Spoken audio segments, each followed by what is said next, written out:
I think film festivals and film clubs and film associations, especially in a territory which is multicultural, as here, in our region, I think it's paramount.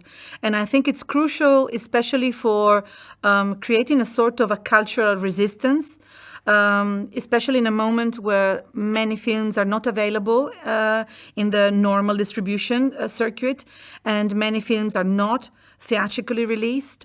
I think that the function of film clubs and film festivals is actually to create debate and discussion and exchange of ideas, and to create a sort of an alternative distribution for those films and those retrospectives and authors that don't have a proper space in the traditional distribution. So I think it's crucial for the cultural development of a territory.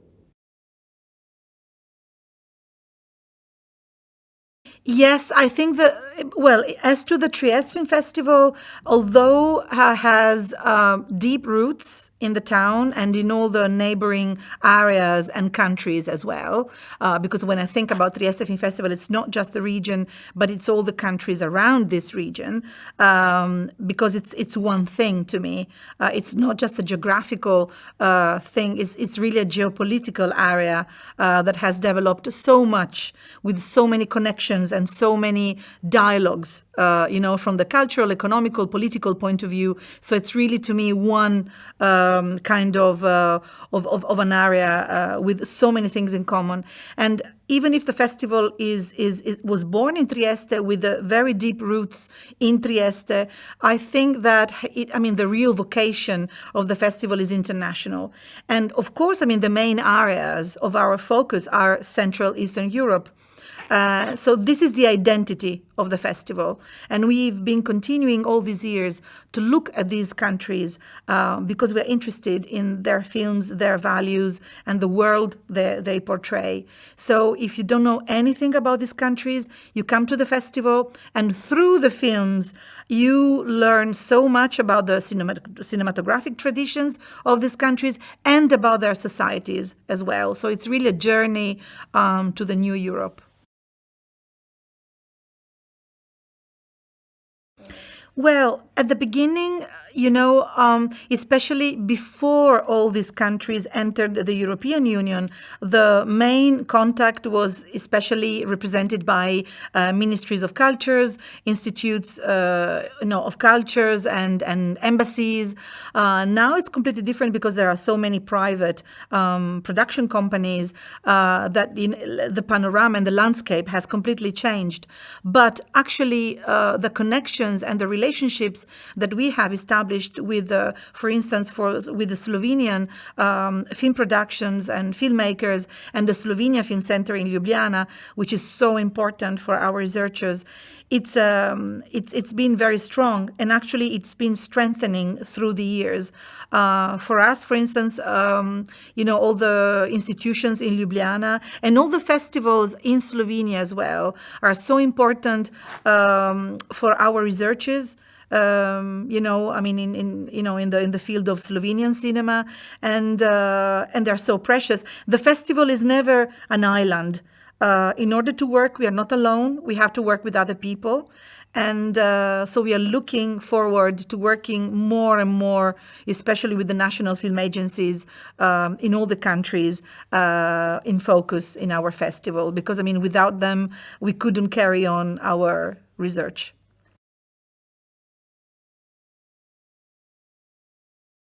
Absolutely, because the audience, first of all, feels very familiar with them.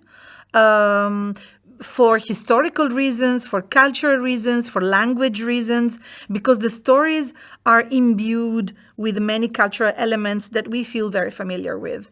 And there are so many co-productions, actually. It's not banal. The fact that there are so many co-productions, ongoing co-productions between Slovenia, for instance, and Friuli Venezia Giulia, it tells a lot. On one side, it's also thanks to the Film Commission and to the Regional Audiovisual Fund, because since they were created I mean, these two institutions gave the possibility to all the filmmakers in the region to get the fundings and to look forward to establishing co-productions with the Slovenian film companies, for instance.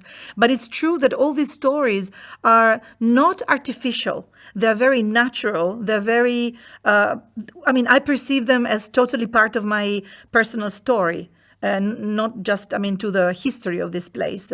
So it's absolutely, we need these stories to be seen, to be told, and to be spread to the audiences, both in this region and in Slovenia as well.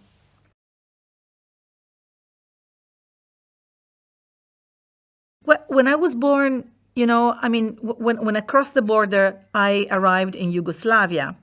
So to me, it was Yugoslavia. It was something more than Slovenia itself. I knew I was in Slovenia, but to me, it was Yugoslavia.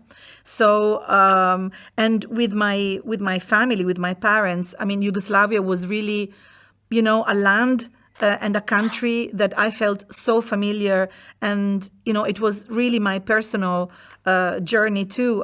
The fact that we would come here for the weekends and for holidays, or to buy food or to meet with friends, it was really something that belonged to my culture and belonged to my rituals too. And actually, I felt very frustrated and very almost angry when I was a child that I could not speak Slovenian. To me, it was really strange that we could not speak Slovenian while many Yugoslavs, not only Slovenians, could speak a little bit of Italian, for instance. So I would perceive this as a totally unfair situation and really bizarre situation. So this made me reflect in all these years. And I think this, by the way, in our town and in our region, it was kind of a missed opportunity not to spread the Slovenian language, to convey also the Slovenian culture in a more spread, in a more in a better way, let's say. But yeah, to me, once it was Yugoslavia, and then, okay, after the Iron Curtain, after the wars, let's say from the second half of the 90s onwards, I saw how Slovenia changed. For instance, Slovenia is a very modern country with its own identity. To me, it's the least Balkanic of the countries of former Yugoslavia. So with an identity which is really different from the other countries. And also in the cinema, this shows. Actually, Slovenian cinema is the cinema where you can see less the impact of the Balkanic Wars, apart from a few examples and a few filmmakers. So I think that, for instance, in Slovenian cinema, you can find other main elements or leitmotifs, like nature. For instance, nature is always a crucial element in many Slovenian films, or families. Even when they are, destroyed or unconventional, let's say, and or displaced. Then there are many other leitmotifs that I cannot find, like in Croatian cinema, Serbian cinema, Bosnian cinema. So Slovenian cinema has gained a sort of a new identity that has really marked a new path in his history. So I'm really looking forward to following Slovenian cinema more and more because, as far as I understand, it's really becoming a national cinema with its own characters and traits and elements which make it very unique.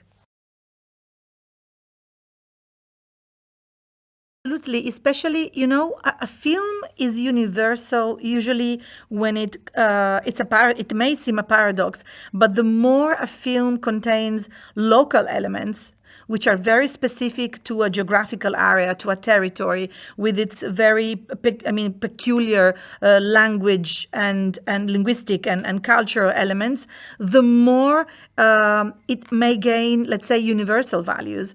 Because when we are very specific in our stories, then those stories can become also very universal. So I think, yeah, I think many borders in Europe are very similar, because many frontier towns and many frontier areas have very similar problems, let's say, and richness as well. I mean, the story of this particular frontier was unique. Because what happened here in the Second World War and in the years immediately after was very unique and very peculiar to this area.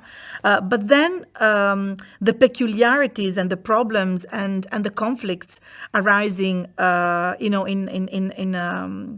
say in this kind of areas in the world are totally similar. So I think it's time probably to trigger a new debate and a new discussion about frontiers in Europe, and not only Europe. As we know, many wars are ongoing now because of these frontiers and because of, of problems connected with the frontiers. And so I think it's time, yeah, to trigger this kind of debates. Now, I mean, just you're telling me without thinking, I have two films in mind. One is Moja Meja by Anja Medved and Nadia Velušek, of course, which is one of the few films that are actually about this area, this town, and this frontier. And it's told in such a precise and poetic way. And I think this still stands today as one of the few gems. To me, I mean, if there was a museum dedicated to the frontier, this film should go to the museum. And the second one, which is more, let's say, going towards, let's say, stressing the conflicts and the problematics, is Rezervni Deli by Damian Kozolet. And I think it was a very important film. When Slovenia was, entering European Union, it was a film that actually did not easily applaud, let's say, this passage, because it was a very quick passage. So at the same time, it was digging, inside the problems and that this kind of passages, of course, imply. So these two films, I think I would keep them, to, let's say, to understand better what is going around this frontier and these two countries, these two neighboring countries, which are so common, which are so similar, and with so many elements in common.